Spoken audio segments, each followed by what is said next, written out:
So my name is Margaret Yaira from Wayne's Media, and I'm here at the launch of the Borderless African Club. We are here to interview some of the organizers to get to know the mission and the vision of the club, why this whole thing has started, and where they are pushing it to. I would like you to tell my audience what it's about, how you guys are championing this cause, how you are measures you are putting in place to push this cause to the global audience. Okay, so this is the PRO of the club.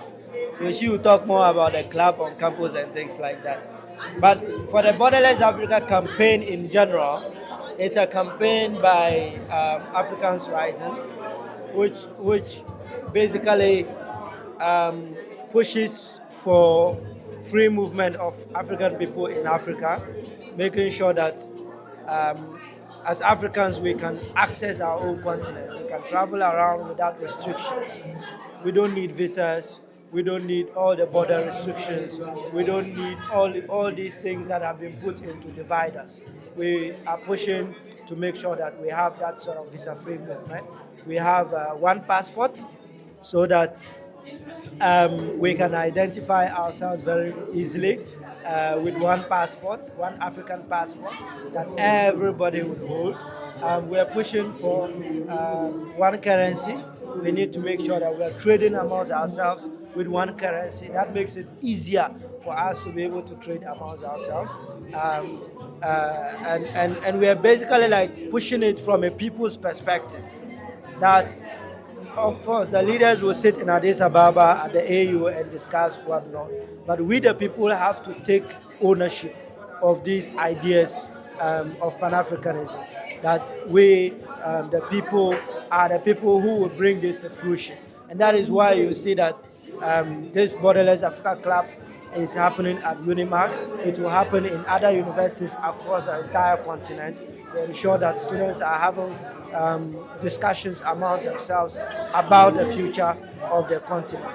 And students, young people, is actually is actually the best thing for young people to be discussing about the future of Africa, because we are the future of the continent, and we are taking the future now to make sure that we are part of the discussions.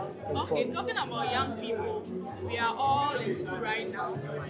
How are they pushing that cause? The people in the school, how are they pushing this whole cause? Because me, I'm in the school, but I didn't know anything about it. How are they doing that? How are they letting that message out to the next university that it can be established? I would like it.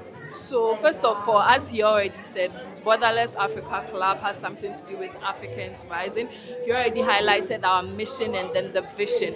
And what we are going to do is we are going to push out educational activities, like first letting the students know fun facts about Africa, what they have to know about Africa. We have to organize conferences, seminars where we would educate them on this whole agenda. So basically, that is it. So what's the inspiration behind this whole Borderless Africa thing? How did you start? Well, the inspiration, I would give it just one word: unity. We believe strongly that Africa's strength lies in its unity. There's a reason why unity in the first place exists. The other continents have seen it and they are using it. We all know of United States of America. You see how they hold the strongest economy, the strongest almost everything, military base and everything. It's simply because of one thing, that unity.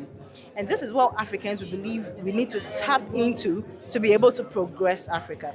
So now the whole rationale behind this thing is to drop that nugget of wisdom into the minds of students and the youth that Africa needs to get together.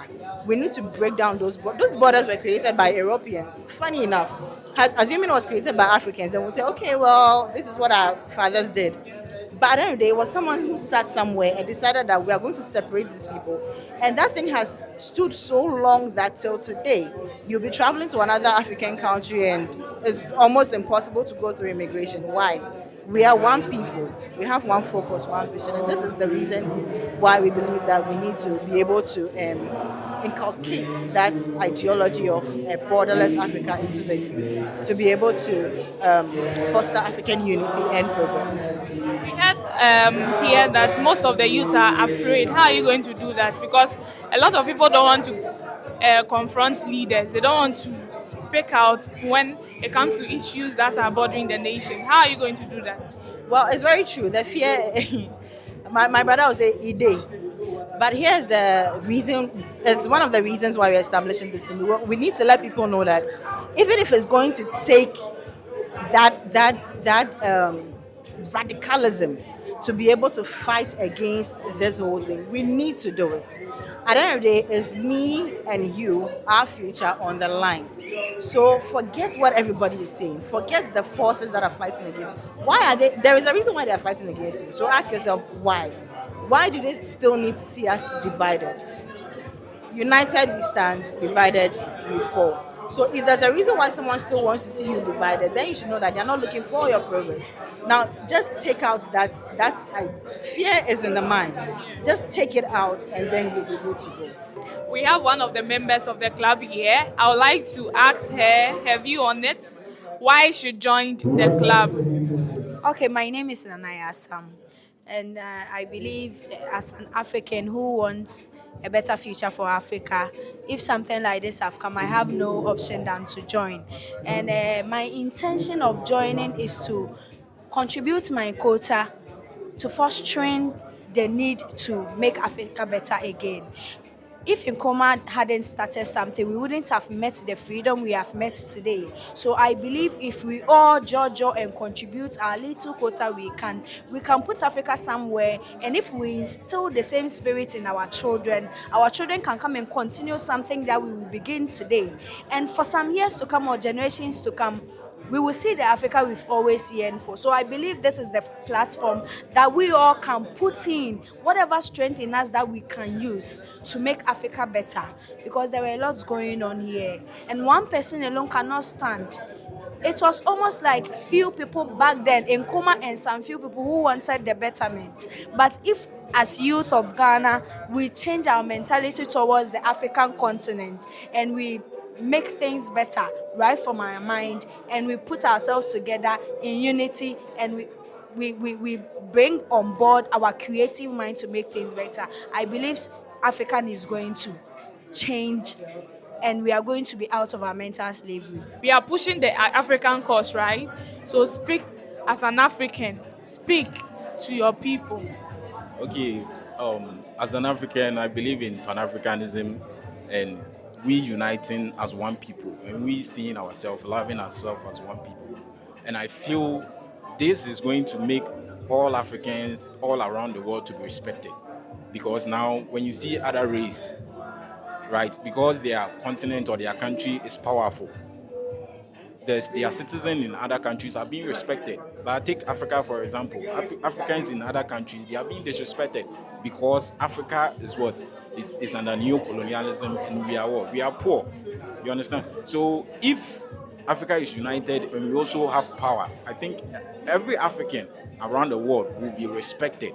And also to add up, we invite everybody who cares about the interest of the people, about uniting Africa to come and contribute. I mean, I feel a person should not be my brother because the person is black. I actually goes with the mentality. If somebody is an Asian and is ready to serve their interest or subdue their interest to the interest of the masses of Africans, then it's welcome. We have black people like in the likes of Kufors, Nanado, Mohammedans, all these African leaders, I mean, stealing from the people. They are not my brother. I mean, people who have the ideas of helping the people, they are our brothers, and we want all of them to come on board and help liberate Africa. It's about time Africa becomes powerful, and Africa will become powerful, and Africa is powerful. Thank you. I really appreciate that. Africa will be powerful. Thank you for your time.